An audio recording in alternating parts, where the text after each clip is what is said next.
All right. As promised, here's the part of the class where I tell you stuff that you emailed me about that I think you should already know.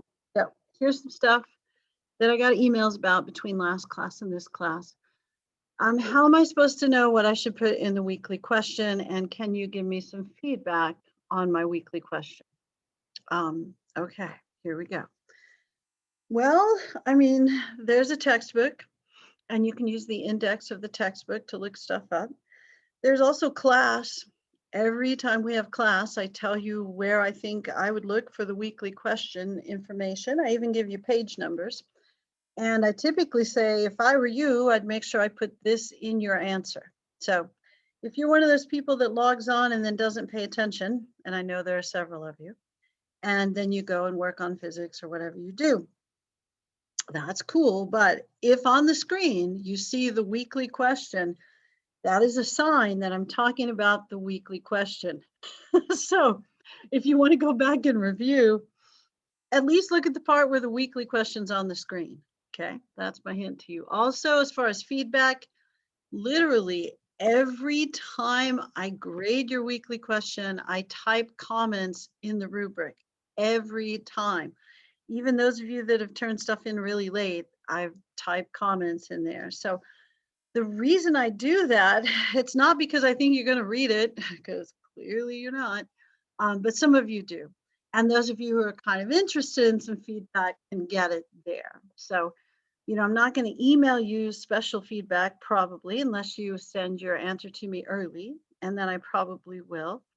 But in the rubric, just click on the grade and then the rubric part of the grade, and you'll see some comments that are going to typically say, this is generally good, but I need specific examples to show that you can prove your general assertions. So almost always what I'm looking for are specific examples. So, because you already probably have a general idea even before you took the class. I want to see that you figured something out that you didn't know before.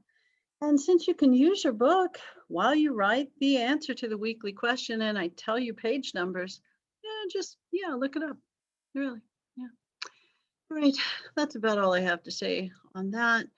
I can't think of if there's any other emails. People are asking, will there be, I'm so sorry.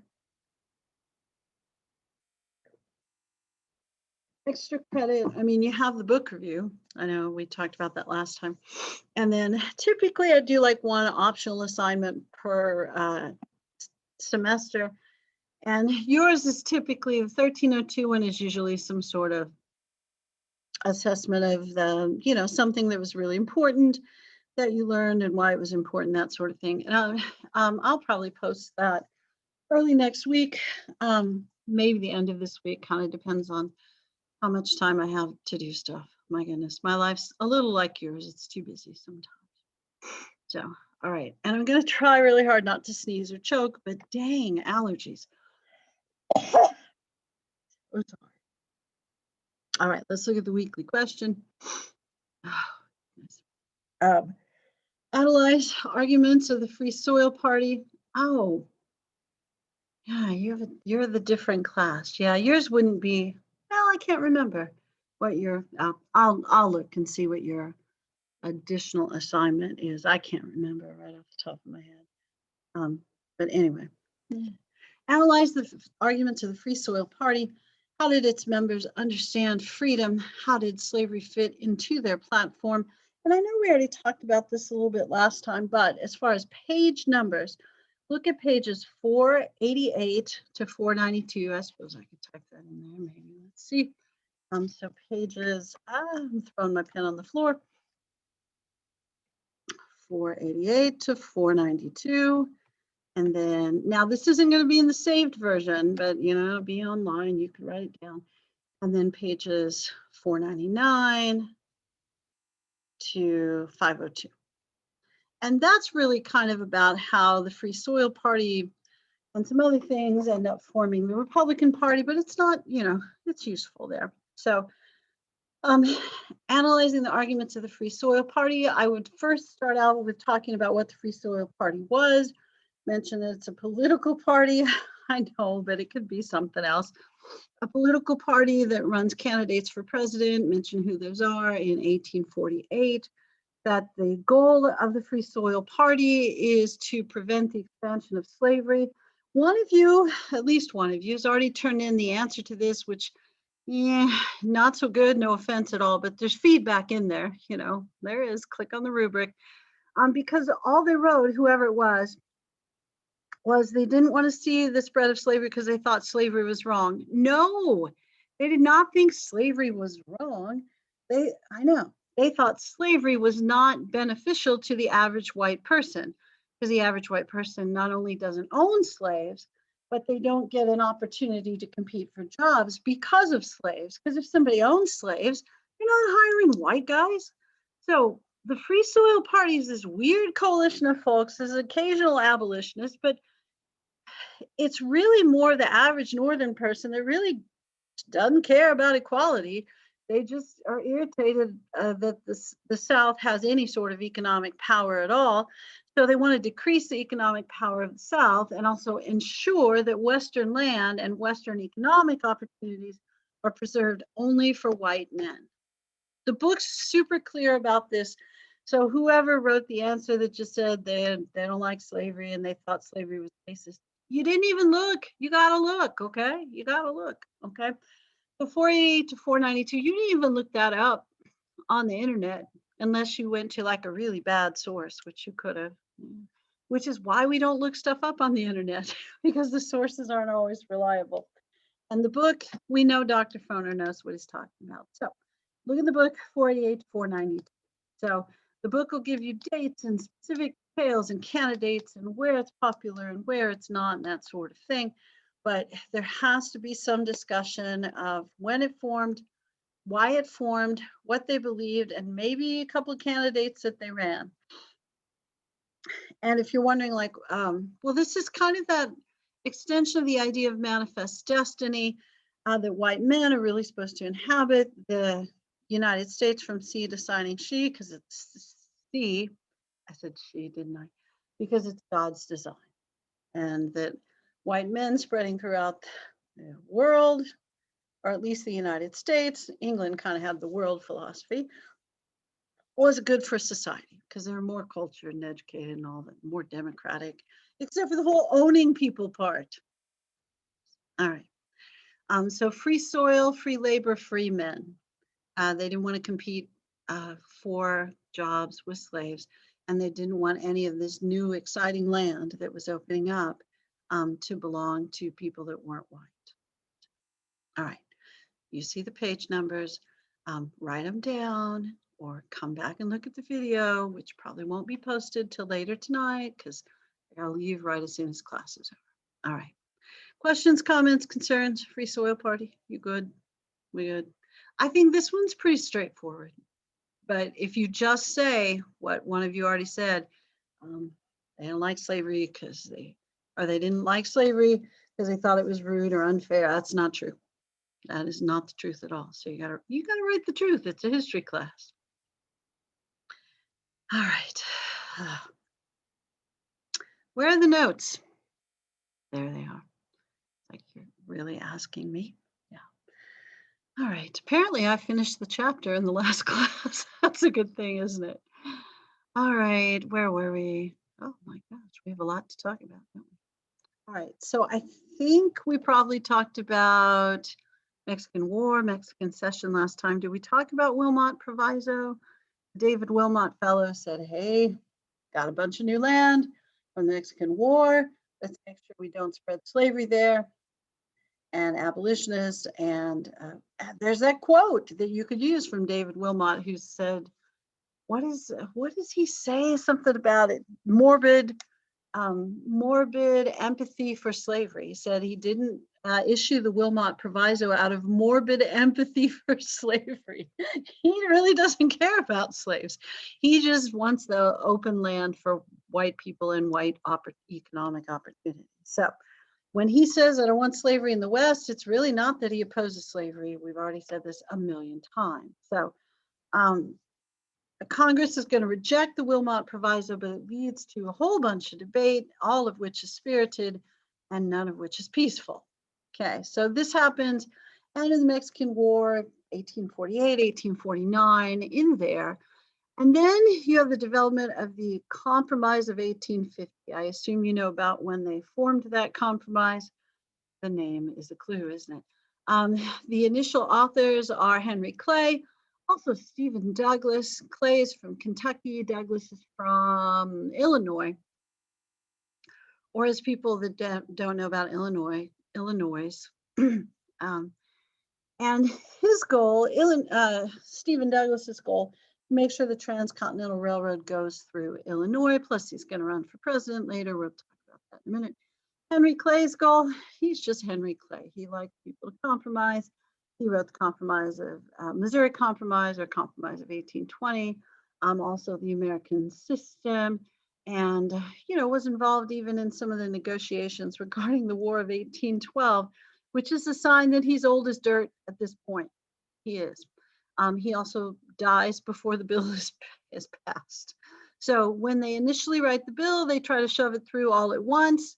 That didn't sound pleasant. They try to pass it as an omnibus bill, much more academic language there, but it doesn't pass. So then Henry Clay dies, not because it didn't pass, but because he's old and sick, I guess. And then Stephen Douglas pushes it through a piece at a time. On the main pieces of the Compromise of 1850. California enters the United States as a free state. If you remember, the controversy about this is that if you extended that 3630 line all the way to California, it cuts California in half. So you'd have like conservative California and liberal California, or northern and southern is really probably more accurate for the time period. And in California, it's primarily a free state, but there were some places where they had slavery. Your book's going to talk about that more often. They had enslaved Native Americans. There were other African American slaves there as well, which was more rare, but it did happen. When California enters, it'll enter as a free state. In addition, they will pass a bill that outlaws the slave trade in Washington, D.C. And they don't mean foreign slave trade. That had been illegal since 1808, even though sometimes it still happened. The slave trade was actual slave sales. And the United States, by this point, had billed itself as the greatest democracy in the world. And when you came to visit the capital city of the greatest democracy in the world, on the weekends, they would have open markets for slavery. So they would be, on the street corner in the market area of the town, like a farmer's market or something like that, if you would think of it that way. But they, instead of selling produce, they're selling slaves.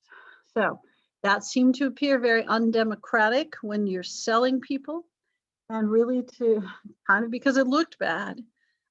Congress was willing to end the slave trade. Doesn't end slavery. There's still slavery even at the White House, but it ends the slave trade. So open sale of slaves. Fugitive Slave Act is going to be part of the Compromise of 1850. This is going to require people in the North to assist in capturing and returning runaway slaves. This is going to be very unpopular in the North. And as I've already said 8 million times, probably it's not necessarily because everyone in the North is an abolitionist, although if you are an abolitionist, you're probably in the North. That maybe the Grimke sisters, who will eventually be in the North, because, where you got to go. But people in the North didn't want to economically assist people in the South.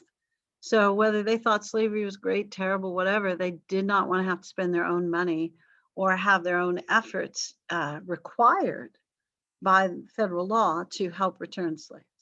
So, and then popular sovereignty. Popular sovereignty is the idea that white male voters in the territory entering the United States, the territory that's applying for statehood,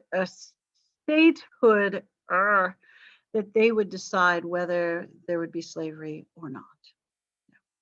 Popular sovereignty. So you got the 4 things right there, Compromise of 1850. I feel confident you'll have a quiz question when you have the quiz about the Compromise of 1850. I feel confident about it. And you can trust me because I make the quiz. All right. So because this allows for popular sovereignty, Stephen Douglas is going to introduce the Kansas-Nebraska Act, which will say that the territories of Kansas and Nebraska, which certainly are not part of the Mexican cession, can also be open for popular sovereignty. So they'll get to vote. Your book has a map of the Kansas and Nebraska territory. You'll notice the Nebraska territory is much larger than just Nebraska proper. It goes all the way to the Canadian border. And there's not a chance that anybody who lives there is going to be a slave owner. These are mostly immigrants from Northern Europe, Scandinavian countries. They're going to go up there and grow whatever you grow in regions with like a 2-month growing season. It's a little longer than 2 months. And with a hard freeze that lasts 6 months, that's not much of an exaggeration. So probably winter wheat, some sort of grain crops that have a shorter growing season. There's not going to be slavery in Nebraska. There's not. Kansas, no, you're fine. Kansas, whole different situation. Kansas is right next door to Missouri, and Missouri is a slave state. The people in Missouri do not want Kansas to be a free state. Now, if you're wondering about Stephen Douglas, are you wondering about Stephen Douglas? Remember that he is a senator from Illinois, and his major concern here is that Illinois will have the Transcontinental Railroad running through it. That's one major concern. Another concern, he is going to run for Senate in Illinois. He's a congressman. And later will run for president. And he's a Democrat. So he somehow needs to get Southern Democrats to like him more. Opening the possibility of slavery in what's really a northern state, Kansas, might get Democrats, who are all the white guys in the South, might get Democrats to like him more. So, and might make them more friendly to the idea of the Transcontinental Railroad having a northern route going through Chicago. Now, honestly, it's probably going to go through Chicago because Chicago is a super important city for trade and commerce and gateway to the West and that sort of thing. However, Stephen Douglas wants to make sure. So he says, hey, popular sovereignty in Kansas and Nebraska, everyone knowing Nebraska is going to be free, but Kansas might be a slave state. So this is going to cause a lot of debate and acrimony. Acrimony, a good word, right? People are going to argue quite a bit, and it will end up passing. So Nebraska votes to be a free state, and Kansas, oh my goodness, there's a mess in Kansas. So once Kansas is open for slavery, a bunch of people from Missouri just hop the border and go over there. And they make sure that they're there. They're in Kansas for the territorial election. Now, as people are kind of setting up camp, people from out of state, abolitionists, slave owners, all move into Kansas, and they have essentially a mini civil war. And the mini civil war is actual physical fighting. It's not them just arguing in the territorial legislature. It's actual physical fighting. Now, the people who were originally in Kansas, not slave owners, not interested in slavery as a rule. The people who moved in, probably neighbors from Missouri, who had a vested interest in making sure it was a slave state so their slaves wouldn't have a place to run away. That was simple.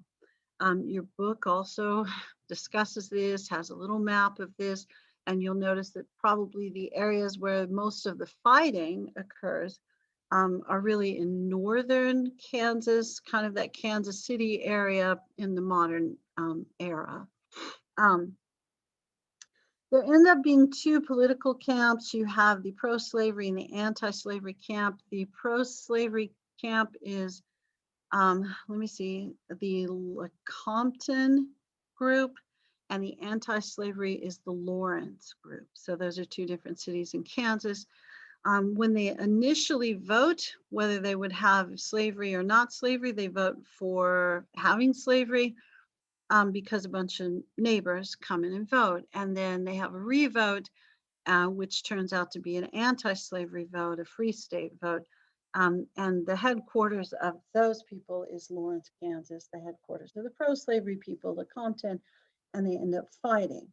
There's a fellow named John Brown who is a pretty ardent abolitionist who believes not only you should be willing to give up your life for a cause, but you should also be willing to take someone else's life for a cause. He's talked about at length in your textbook. He's an unusual fellow.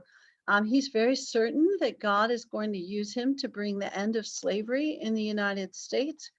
He's unusual religious beliefs, has 20 kids, and those 20 kids make him poor. And if you were able to have 20 kids, you would also be poor, I think.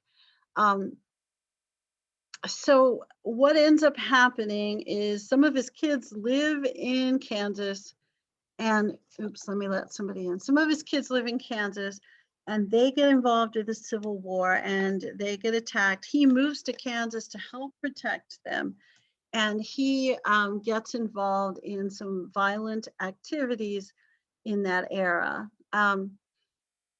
He ends up being involved in something called the Potawatomi Massacre, where he ends up involved in killing some pro-slavery activists who had harmed his family. So he's very willing not only to give up his life, but to take someone else's as well. So he's going to be, you know, an unusual activist to try to end slavery. So excuse me for 1 second.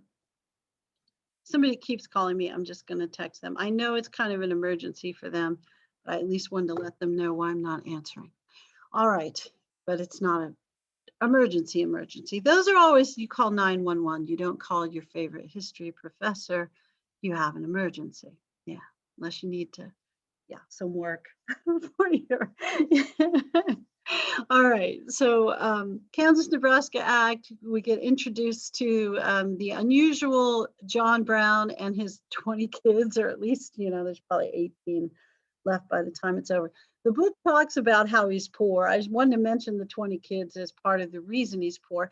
And they're going to mention he probably does, you know, makes bad investments and bad choices with his money. Yeah, maybe, but he's got 20 kids. So, right. Can you imagine 20 kids? Dang, that'd be expensive. All right. U.S. Transcontinental, we already talked about that. Okay. All right. So Kansas, I think we got Kansas. Know Nothing Party. This is a group of people who don't like immigrants. Can you imagine people in the United States not liking immigrants? So immigrants during this time period, you probably remember from your 8th grade US history class that most of the immigrants who came during this time period came as a result of the potato famine in Ireland. So you had about 3 million Irish immigrants that came during that time period. We're talking 1840s. And about 1 million German immigrants who come during this era. And they come because there's some political and financial instability. And most of those people who come from Germany actually have some money. And they usually move to those cold states, like Nebraska, the Nebraska Territory, where they can grow stuff that you grow where it's cold because they're moving from a cold place, so they know what to grow. All right. People aren't generally as frustrated with the German immigrants because they live in rural places and they have money. And, you know, truthfully, we tend to like immigrants that have money, and we're not as excited about immigrants who come and maybe want wage earning jobs where they might bring down the hourly wage. And that's what's going on in this era because there's no minimum wage. So they'll work for whatever you'll pay them. And there's also kind of that English-Irish thing going on. Sometimes people from England aren't always excited about people from Ireland. So the Know Nothing Party comes from a group called the Order of the Star-Spangled Banner, which is a group of people that claim to be patriotic, but in fact seem to be anti-immigrant. And their party is also called the American Party. American Party. And this is primarily an urban party, so it's in cities, and you see their strength primarily in the Northeast. They call themselves the Know Nothing Party because when they're questioned either about their party activities or the fact that immigrant homes and businesses were vandalized, when the police question them or when other political people question them, they say, "We know nothing." So they got the nickname of being the Know Nothings. Now, this party really lasts as long, maybe a little bit longer than the big wave of immigration, and will start to dissipate by mid to late 1840s as we get into the 1850s, as we start being more concerned about Northern versus Southern stuff and slavery, that kind of thing. The book talks about this a little bit. I think it's probably just important to see this as a third party that rises because of immigration and then goes away as other issues seem to become more important. All right. Weird noises in my neighborhood. Sounded like a bomb dropping. I'm sure it wasn't. That weird trailing away noise. I shouldn't joke about that, should I? No, I wasn't joking. It just had a weird sound. All right, Dred Scott. Dred Scott. Do you know about Dred Scott? Dred Scott decision. There is a slave. His name was Dred Scott, and he lived in Illinois and Wisconsin with his owner. I think his owner's last name was Emerson. He was a doctor in the military. He kept getting transferred around, and the owner took him wherever he went. And many of those states, most of them, were free states. And then when the owner dies, he gets transferred to another owner, another relative, who's an abolitionist. So he is going to sue for his freedom. And by sue, I don't mean like I'm taking all your money, but go to court and say, I would like to be free. And he does this with permission of his owner, because his owner's an abolitionist. Like, what do I want a slave for? So Dred Scott and his wife go to court and petition for their freedom. It goes all the way to the Supreme Court. And the Supreme Court has a few things they have to decide. Now, Scott's goal is to set a legal precedent so that every slave who has ever lived in a free state could just say like, hey, I'm free, look at the Dred Scott decision. But the court has to decide a couple of things. Thing number one, see if I can remember all the things. I should have put them in my notes, right?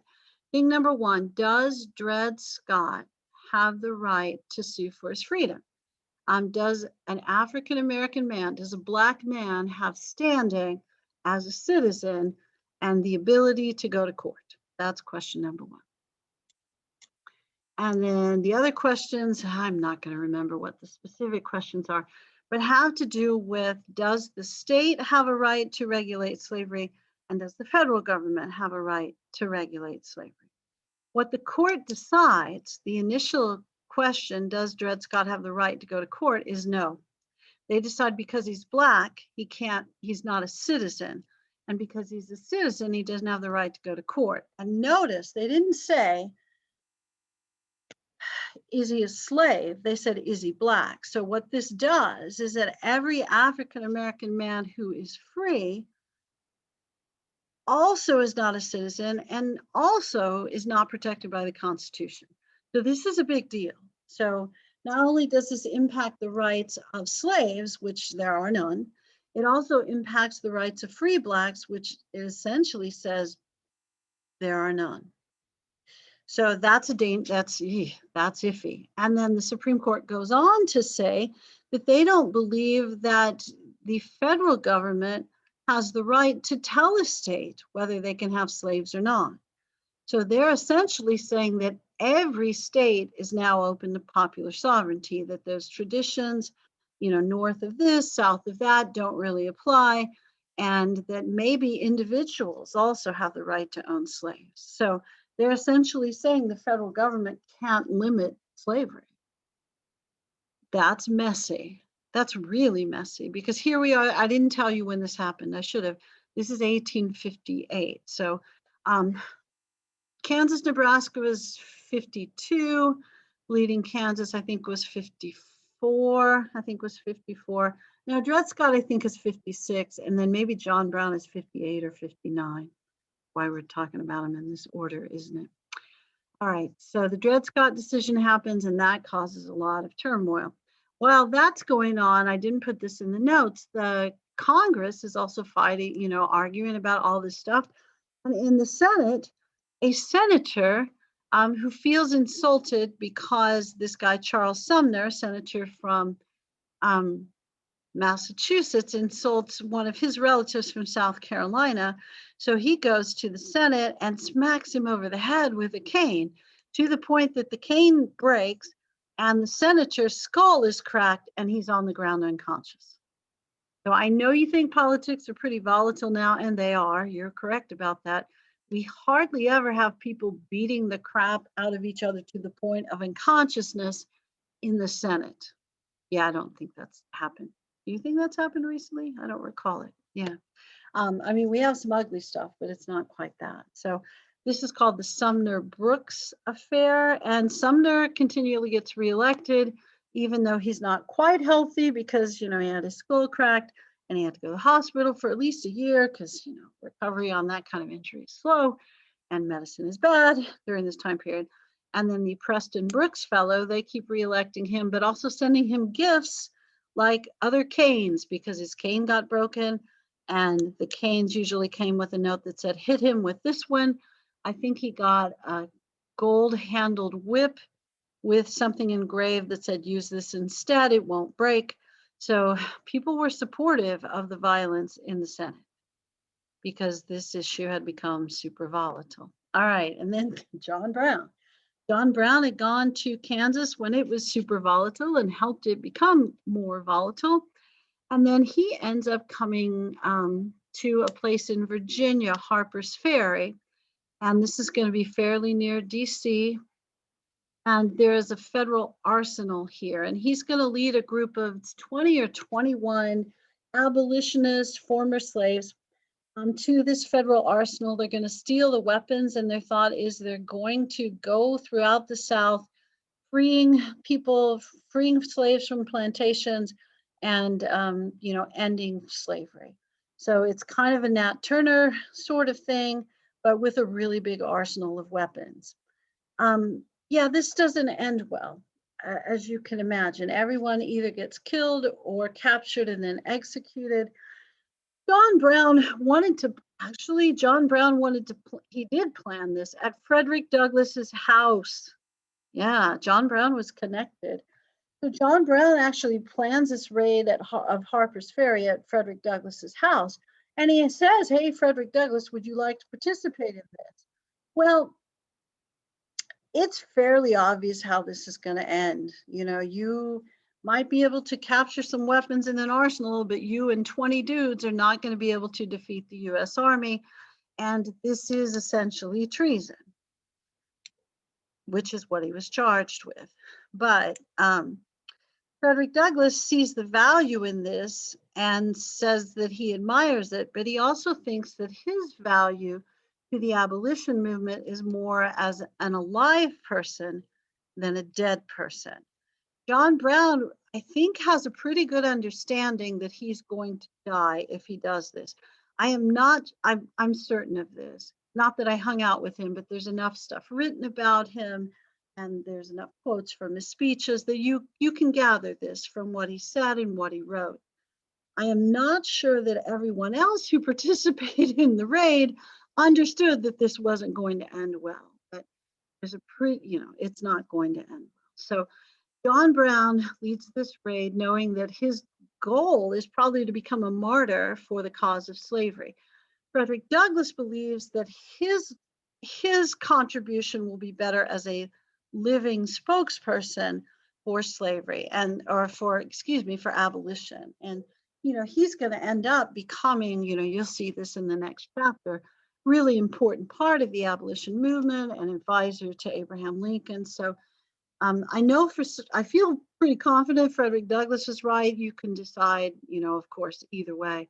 And oddly enough, maybe John Brown was right too. But John Brown is going to move a fairly not passive, pacifist group, nonviolent group of abolitionists away from the idea that they had to remain nonviolent toward the idea that slavery wasn't going to end without a war, and they were going to have to be willing not only to give up their own lives, but to potentially take someone else's to end slavery. John Brown is captured, convicted, and executed very, very quickly. They let him write a statement before he's executed and give a speech. And he says something along the lines of he did not believe that slavery would be eliminated from the United States without bloodshed.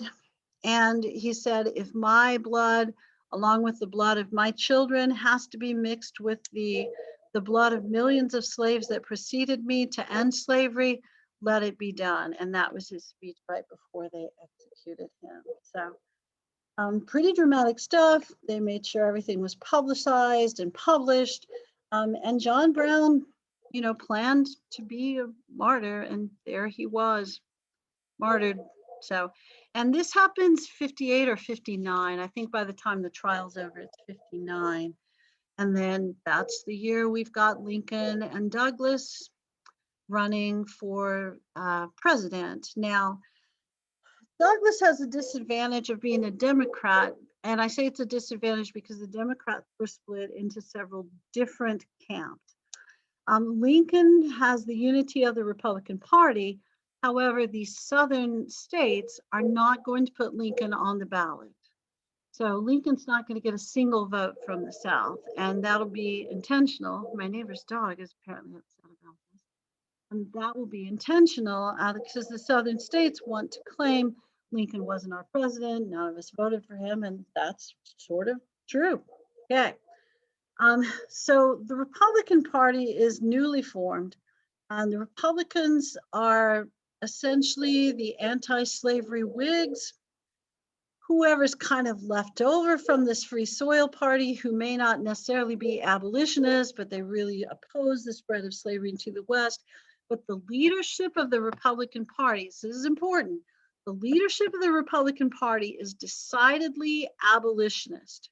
So the people who run the show, even though most Republicans, they really don't think blacks and whites are equal, they really don't care if slavery ends or not, they just don't want it to spread to the West. The people who lead this party are committed abolitionists. So they're going to take this party into a direction that maybe not everybody wants to go, but once you start the Civil War, your options are not big. It's either you want to keep the Union together or you don't, which is how Lincoln will phrase the initial part of the conflict, and then at some point declare the conflict to be about extending slavery or ending it. All right, in the debates leading up to the election, the Lincoln-Douglas debates, you'll hear Lincoln issue, and this, I'm sorry, some of these are the Senate debates where they get some of the quotes from, but Douglas will essentially say that he thinks each state should decide about whether there should be slavery or not, that he personally is opposed to slavery, but he thinks it's the decision of each state. And that if a state doesn't want to have slavery, but it doesn't want to officially be anti-slavery, all they have to do is not write any laws to support slavery. And the book talks about Calhoun's ideas about how slavery can't continue without federal assistance. Douglas is essentially agreeing with that. That's Stephen Douglas, not Frederick Douglass, two different Douglasses, I promise you. Okay. And then Lincoln in these same debates says no. The house divided against itself cannot stand. The Union cannot endure permanently half slave and half free. So he's acknowledging that slavery will have to be eliminated within the United States. So that makes it really clear to the South who Abraham Lincoln is. So they have the election. The Republicans, they don't divide their vote. The Democrats divide it into, let's see, there's anti-slavery Democrats, Northern Democrats, Southern Democrats, and then constitutional Democrats or something, but they split their votes and the Republicans win. So Abraham Lincoln, without a single vote from the South, is going to become president. Now, these southern states had already made a plan if Lincoln gets elected that they would say, this is not our country anymore. So that's what they do. All right, as we're kind of toward the end of this, and I know I went kind of fast intentionally, I'm sorry. But we've got the list of things that kind of lead to this. Sorry.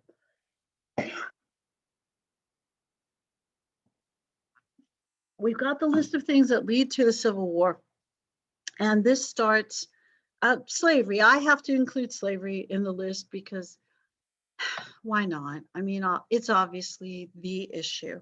I know there's some concerns about tariff policy and there's concerns about popular sovereignty, but all of this stuff goes back to how does the North make a living versus how does the South make a living? And all of that kind of goes back to labor source, which goes back to slavery. I understand that most Northerners were not abolitionists. They really were not. They did not think that blacks and whites were equal, that blacks necessarily deserved their freedom. But they didn't think the South had the right to secede, and they didn't appreciate the Southern economy and the hold they felt that the South had over the executive branch, the presidency, because you'd had a decade and a half at least where the president was chosen primarily because he wouldn't take a stand on slavery. So you picked the guy least likely to say anything against slavery because you didn't want a conflict. And the South clearly had a hold over the Supreme Court, and you saw that with the Dred Scott decision. So the North thinks the South is the slave power. So whether they think slavery is right or wrong, they're irritated by the South having a disproportionate amount of power in the federal government. Does that make a little sense? Teeny weeny bit, maybe? I don't know. All right. Dred Scott case is going to stir things up because it shows the South in the corner of the Supreme Court in the corner of the South. And if you're an abolitionist, it's going to fire you up. John Brown's raid kind of makes people think that slavery can't end without violence. And really every major figure in the United States is kind of forced to make a statement about John Brown, including Abraham Lincoln, who said, well, you have to admire his cause, you need to have some pause about his methods. And that was kind of your standard political answer, but it really pushes the abolition movement away from pacifism and toward the idea that it's going to take a war to end slavery. And then, of course, when Lincoln gets elected, he had said the country can't endure permanently half slave and half free. And then the South did not recognize the legitimacy of his election. Between his election and the inauguration, when he takes office, these southern states start to secede, led by South Carolina. And the sitting president, Buchanan, just says, you know what, I'm staying out of this. I'm on my way out. I'm not dealing with this. So he doesn't do anything about it. When Lincoln comes into office, he resupplies federal Fort Sumter, which is in South Carolina. The rebels fire on the troops that are attempting to resupply the fort. So he declares them in rebellion, and that's essentially the beginning of the war. So there you go. Now there was, and we'll talk about this when we talk about the next chapter, there was some compromises suggested where if Lincoln would agree to constitutional amendment preserving slavery forever, then, they would recognize his presidency and could avert war. And Lincoln's like, did you hear anything I said when I was running? No, we can't do that. So. All right, dang. I know that was kind of fast, and I apologize because, I'm the reason that we have early and short class today, but I wanted to save a minute or two, I know not much more, to see if you guys had any questions or comments or concerns, and also remind you, free soil, weekly question, 488 to 492, and then 499 to 502. And if you forget that, look back on the recording or, the index. The index is your friend in your book. All right. Before we go, do you have any questions? And don't go right away. Does anybody have any questions? Stop the recording and I'll check